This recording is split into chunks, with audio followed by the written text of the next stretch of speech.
कल के क्लास में हमने डिस्कस किया था कि लाइट के पास ड्यूअल नेचर होता है, wave nature plus particle nature. आज हम इसी टॉपिक को थोड़ा डिटेल्स में डिस्कशन करते हैं। ओके, सो आप देख रहे होंगे यहाँ पर मैंने कई सारे साइंटिस्टों का नाम लिखा हुआ है और इन सभी साइंटिस्टों का कहीं ना कहीं कंट्रीब्यूशन आता है नेचर ऑफ लाइट को एक्सप्लेन करने में। तो सबसे पहले हम एक एक करके इन सभी साइंटिस्टों ने अपने अपने समय में क्या कहा लाइट के नेचर के रिगार्डिंग, उसे पहले समझते हैं और फिर इस टॉपिक को और ज्यादा डिटेल्स में डिस्कशन करेंगे।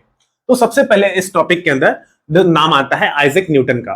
तो न्यूटन ये मानते थे कि लाइट जो होता है वो पार्टिकल्स का बना होता है। लाइट एक बहुत ही छोटे छोटे पार्टिकल से मिलकर बना होता है और उन पार्टिकल्स का न्यूटन ने नाम दिया था कॉर्पस्कल्स।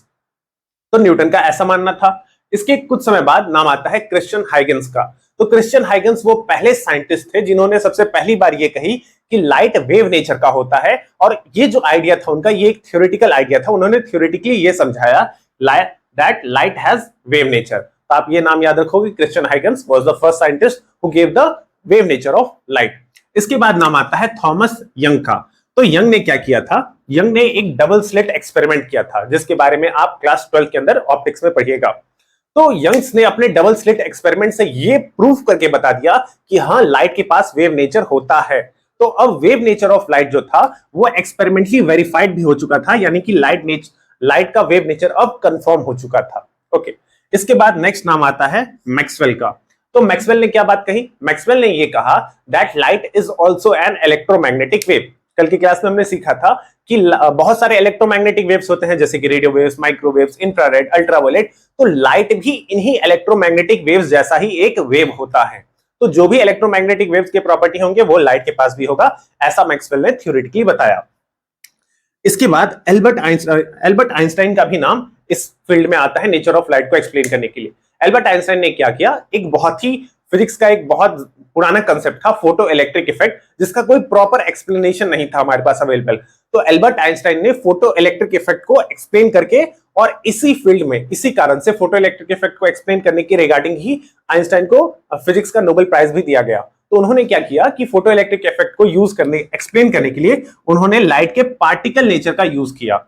तो आप यहां पर ये देख रहे होगे कि इनमें से कुछ साइंटिस्ट ऐसे थे जो कि लाइट को पार्टिकल नेचर का प्रूफ कर रहे थे, जबकि कुछ अदर साइंटिस्ट उसे वेव नेचर का प्रूफ कर रहे थे। और दोनों ही बातें बिल्कुल सही भी हो रही थी, दोनों ही चीजें प्रूफ हो रही थी। तो फिर प्रॉब्लम क्या आ रहा था?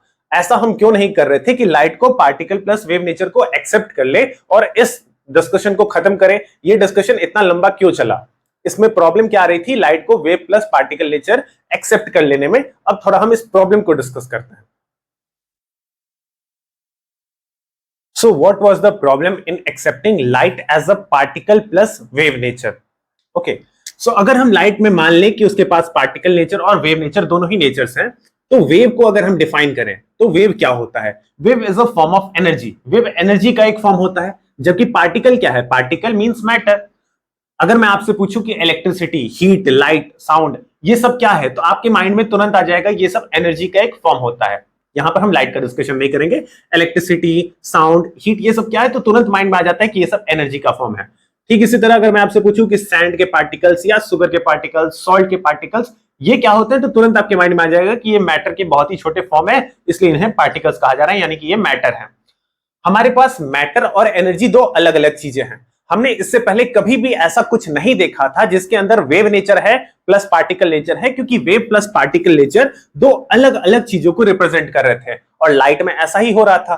तो इसलिए इस आइडिया को एक्सेप्ट करने में हमें बहुत ज्यादा टाइम लग गया कि लाइट के पास पार्टिकल एंड वेव नेचर दोनों ही हो सकता है, क्योंकि इससे पहले हम लोगों ने कोई ऐसी चीज नहीं देखी थी जिसके पास वेव नेचर भी हो प्लस पार्टिकल नेचर भी हो।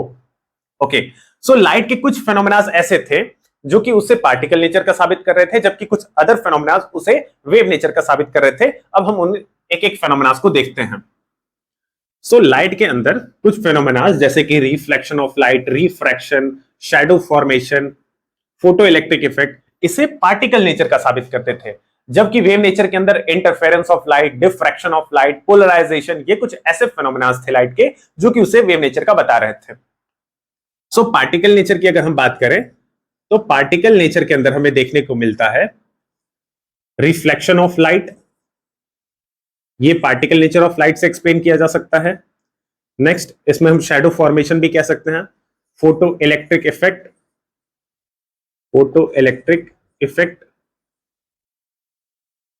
Black body radiation, shadow formation, कई सारे फिनोमेना ऐसे हैं एक्सेट्रा। इसके अंदर शैडो फॉर्मेशन, रिफ्रैक्शन, तो ये सब पार्टिकल नेचर ऑफ लाइट को बताते हैं। जबकि अगर वेव नेचर की बात करें तो यहां पर फिनोमेना जैसे कि diffraction of light, interference of light, polarization of light, तो ये कुछ ऐसे फिनोमेनाज हैं जो कि लाइट को वेव नेचर का प्रूफ करते हैं। अब इन सारे फिनोमेनाज को फिलहाल हम डिस्कशन नहीं करेंगे डिटेल्स में, ये सारे फिनोमेनाज आपको हायर स्टैंडर्ड में पढ़ना ही है, आगे के क्लासेस में, मेनली क्लास 12 के ऑप्टिक्स में पढ़ना है। यहां पर हम बस एक एक एग्जांपल ले लेंगे। पार्टिकल नेचर ऑफ लाइट को हम रिफ्लेक्शन से समझ लेते हैं और वेव नेचर में भी हम इंटरफेरेंस का एग्जांपल लेकर समझते हैं कि क्या वो सचमुच वेव नेचर का भी होता है। दोनों एग्जांपल्स लेकर हम समझते हैं। तो रिफ्लेक्शन ऑफ लाइट की अगर बात करें तो रिफ्लेक्शन ऑफ लाइट क्या होता है? रिफ्लेक्शन को सिंपल टर्म्स में ऐसे डिफाइन करते हैं कि जब भी हम लाइट को किसी जगह पर प्रोजेक्ट करें, किसी सरफेस पर प्रोजेक्ट करें, तो लाइट वहां पर जब इंसिडेंट होगा, अगर ये एक सरफेस है, स्मूथ सरफेस कह रहे हैं, तो जब लाइट यहां पर इंसिडेंट होगा तो लाइट यहां से टकराकर वापस लौटेगा, बाउंस बैक करेगा। सिंपल टर्म्स में अगर कहें वन वर्ड के अंदर, तो reflection means bounce back of light. Light किसी सरफेस पर जाता है और टकराकर आता है। इसे हम ऐसे समझ सकते हैं कि अगर लाइट किसी पार्टिकल का बना हुआ है और हम अगर उस पार्टिकल को किसी वॉल के ऊपर थ्रो करें तो वो पार्टिकल वहां से टकराकर वापस लौट कर आएगा। जस्ट लाइक अगर मैं इस बॉल को यहां पर थ्रो करूं तो ये बॉल टकराकर वापस मेरे हैंड पर आ रहा है, वापस मेरे तरफ आ रहा है। तो लाइट अगर पार्टिकल्स का बना है तो लाइट भी इसी तरह से जाता है, किसी सरफेस पर टकराता है और टकराकर लौट कर आता है। तो ये पार्टिकल नेचर ऑफ लाइट को समझाने के लिए एक एग्जांपल था। ठीक इसी तरह से अगर हम इंटरफेरेंस ऑफ लाइट की बात करें तो इंटरफेरेंस ऑफ लाइट हम हर जगह देखते हैं।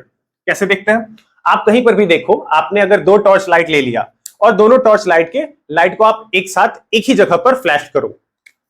अगर दोनों टॉर्च लाइट के लाइट को आप फ्लैश करोगे तो आप ये ऑब्जर्व करोगे कि वो दोनों लाइट एक दूसरे से टकराकर दूर नहीं जा रहे हैं, जबकि वो दोनों लाइट कंबाइन हो जा रहे हैं। इसे सुपरपोजिशन ऑफ लाइट कहा जाता है।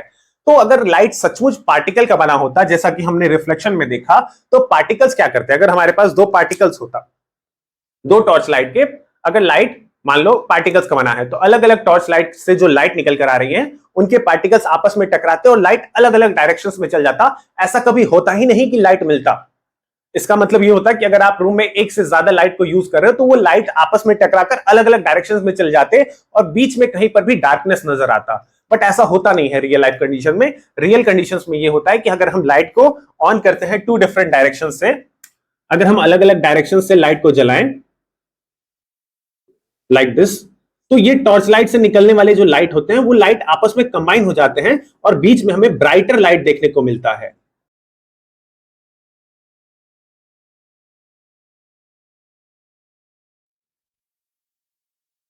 सो ये प्रूफ है कि लाइट वेव्स का बना हुआ है, क्योंकि ये जो प्रॉपर्टी है वो वेव्स के साथ है। पार्टिकल्स कभी, अगर ये लाइट सचमुच पार्टिकल्स का बना होता तो पार्टिकल्स आपस में टकराते और टकराकर ये डिफरेंट डायरेक्शंस में चले जाते और हो सकता था कि बीच में डार्कनेस हो जाता। बट ऐसा कभी पॉसिबल ही नहीं होगा कि हम लाइट को जलाएंगे और बीच में डार्कनेस आ जाए। ऐसा कभी देखने को नहीं मिलता है रियल लाइफ के अंदर। इट मींस कि लाइट वेव का बना हुआ है, क्योंकि ये जो प्रॉपर्टी है वो तो वेव्स की है। तो यहां पर लाइट का वेव नेचर भी साबित हो रहा है प्लस पार्टिकल नेचर भी साबित हो रहा है। तो इस तरीके से ये सारा डिस्कशन चलता है। कहीं पर लाइट को वेव नेचर बताया जाता है, कहीं पर लाइट को पार्टिकल नेचर बताया जाता है। फाइनली आज के टाइम हमारे पास मॉडर्न थ्योरी ऑफ लाइट है, जिसके अंदर हम लोगों ने एक्सेप्ट कर लिया है that light has dual nature, particle nature plus wave nature. और इससे भी अगर सही स्टेटमेंट में अगर कहा जाए तो लाइट के पास नहीं पार्टिकल नेचर है नहीं वेव नेचर है, वो डिपेंड करता है कि वो किस कंडीशन में है। अगर लाइट को इंटरफेरेंस दिखाना हो तो वो वेव की तरह बिहेव करेगा, और लाइट को अगर पार्टिकल नेचर शो करना हो, रिफ्लेक्शन दिखाना हो, तो वो पार्टिकल नेचर की तरह बिहेव करेगा। तो इट एंटायरली डिपेंड्स कि how light has to perform which activity. जिस एक्टिविटी को लाइट परफॉर्म कर रहा होगा वो उसके अकॉर्डिंग अपना नेचर दिखाएगा। सो अब हम यहां पर मॉडर्न थ्योरी को डिस्कस कर लेते हैं।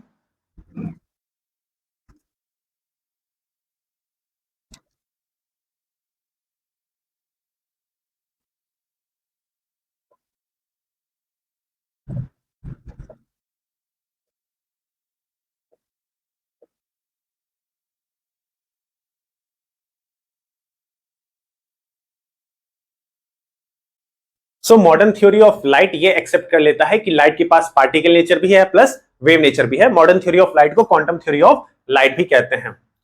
लाइट जिन पार्टिकल्स का मिलकर बना है उससे हम लोगों ने फोटॉन्स नाम दे दिया है। So this is the modern theory of light. I hope कि आपको ये डिस्कशन समझ में आया होगा। नेक्स्ट क्लास में हम लोग डिस्कस करेंगे some terms related to light.